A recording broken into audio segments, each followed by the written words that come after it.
Majlinda Bregu, ish ministre e integrimit dhe ish sekretare e përgjithshme e Këshillit të Bashkëpunimit Rajonal, ka marrë zyrtarisht një rol të ri ndërkombëtar, këtë herë në fushën e shëndetit publik dhe klimës. Ajo është emëruar komisionere në Komisionin Panevropian për Klimën dhe Shëndetin, një strukturë e ngritur nga Organizata Botërore e Shëndetësisë për Rajonin Evropian.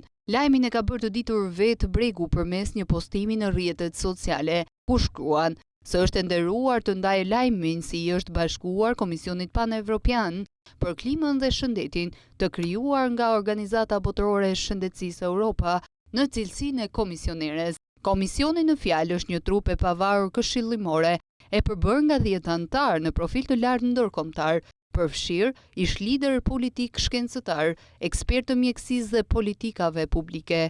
Antarët janë përzgjedhur me kujdes për të përfaqësuar një përzierje të gjerë të ekspertizës dhe rajoneve të ndryshme të kontinentit evropian. Qëllimi kryesor i këtij komisioni është të analizojë dhe të propozojë politika për përballimin e ndikimeve gjithnjë në rritje të ndryshimeve klimatike mbi shëndetin e popullsisë. Në fokus janë çështje të tilla si ndotja e ajrit dhe ujit, rritja e temperaturave, siguria ushqimore si dhe pasojat e fenomeneve natyrore ekstreme, përfshirë tërmetet, përmbytjet dhe thatësirat që prekin gjithnjë më shumë jetën dhe mirëqenien e qytetarëve në të gjithë Evropën.